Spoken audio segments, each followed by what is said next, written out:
Hello, আসসালামু আলাইকুম। This is ক্যামি ফ্রম ক্যামিসার্ড। গতকাল তাজহাট জমিদার বাড়ির ভিডিওটা শেয়ার করেছি।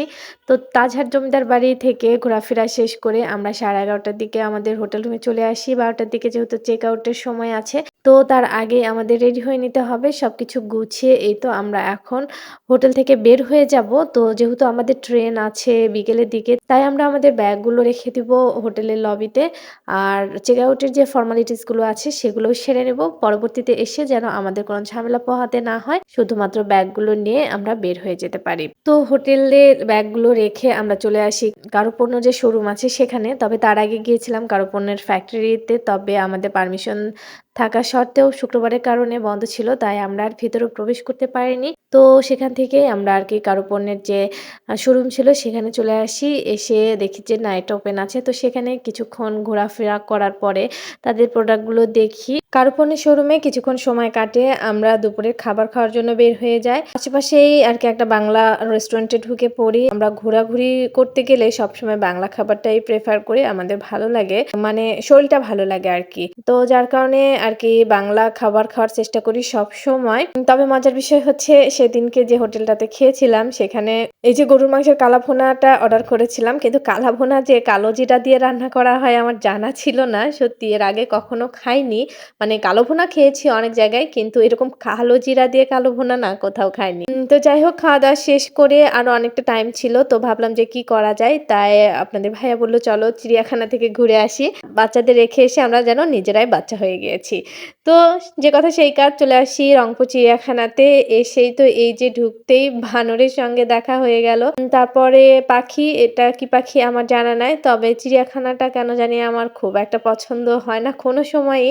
কারণ চিড়িয়াখানাতে না, মানে প্রত্যেকটা চিড়িয়াখানায় আমি এর আগে যে কয়টাতে গিয়েছি সবগুলাতে এত বাজে গন্ধ, ভালো লাগে না। আর তাছাড়া এই যে বন্দি পশু-পাখি দেখতেও খুব একটা ভালো লাগে না। যদিও আমার বাসাতে পাখি ছিল, কিন্তু তো ওরা আসলে ছোট থেকেই জন্মের পথে খাঁচাতেই থেকে অভ্যস্ত, ওদের ব্যাপারটা আলাদা।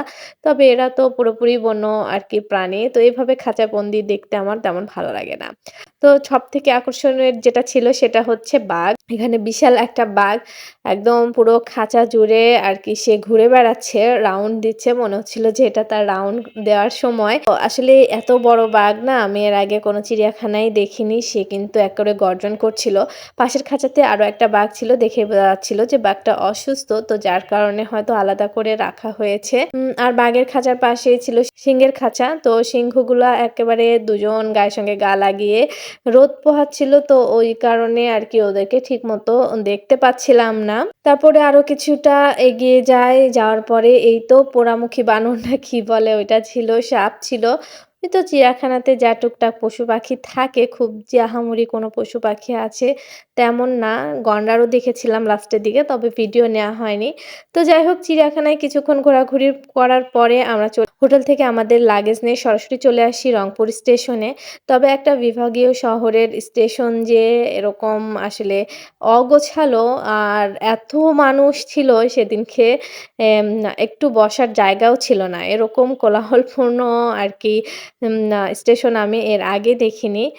হয়তো লাস্ট আমার মনে হয় না এই রংপুর স্টেশনের কোনো উন্নতি হয়েছে যাবৎ পর্যন্ত। মানে দেখে আর কি যেটা বুঝলাম। তো ট্রেনে ওঠার আগে আমরা টুকটাক কিছু খাবার কিনে নিলাম। কারণ ট্রেনের মধ্যে খাবার পাবো কিনা সেটা একটু টেনশনের বিষয় ছিল। কারণ ওই রুটের ট্রেনগুলো আহামরি কিছু না। রংপুর থেকে যেহেতু পঞ্চগড়ে যাবো, তো না পাওয়ার সম্ভাবনাটাই বেশি ছিল এবং পাইওনি। তো শেষ পর্যন্ত কোনো ওই বাদাম ভাজা আর ঝালমুড়ি এগুলো এই টাইপের খাবার ছাড়া তেমন কিছু খাবার পাইনি। তাই আমরা টুকটাক খাবার নিয়েই আরকি ট্রেনে উঠেছিলাম। তো খাবার কিনতেই কিন্তু আমাদের ট্রেনটাও চলে আসে। আর কপালটা খারাপ হলে যা হয়, ট্রেনে কিন্তু অন্যান্য যে কামরাগুলো ছিল সেগুলাতে সিটটা ভালো ছিল, চেয়ারের মতো সিট ছিল। কিন্তু আমরা যে কামরায় আরকি আমাদের সিট পড়েছিল সেটা ওই যে বেঞ্চের মতো টানা একটা সিট ছিল। তবে ২ সিটের ছিল। তো যাই হোক, অবশেষে ট্রেনে উঠি এবং ট্রেনটাও ছেড়ে দেয় পঞ্চগড়ের উদ্দেশ্যে এবং আমাদের যাত্রা শুরু হয় রংপুর থেকে পঞ্চগড়। তো এখানে আমরা দুজন গল্প করছিলাম যে অনেকদিন পরে ট্রেনে উঠেছি।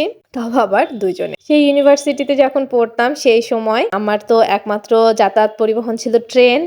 রাজশাহী স্টেশন থেকে ইউনিভার্সিটি স্টেশন পর্যন্ত সবসময় আসতো আমার সঙ্গে। তো কথা বলতে, বলতে আপনাদের সঙ্গে খুব সুন্দর একটা ভিউ তুলে ধরলাম এবং সেই সঙ্গে কিন্তু আমরা একটা লং জার্নি শেষ করে প্রায় 9:30 টার দিকে পঞ্চগড়ে এসে পৌঁছাই। দেন তো আর কোনো ভিডিও নেয়াই হয়নি। তো যাই হোক ভিডিওটা এখানেই শেষ করছি। দেখা হবে পরবর্তী ভিডিওতে। সবাই ভালো থাকবেন, সুস্থ থাকবেন। আল্লাহ হাফিজ।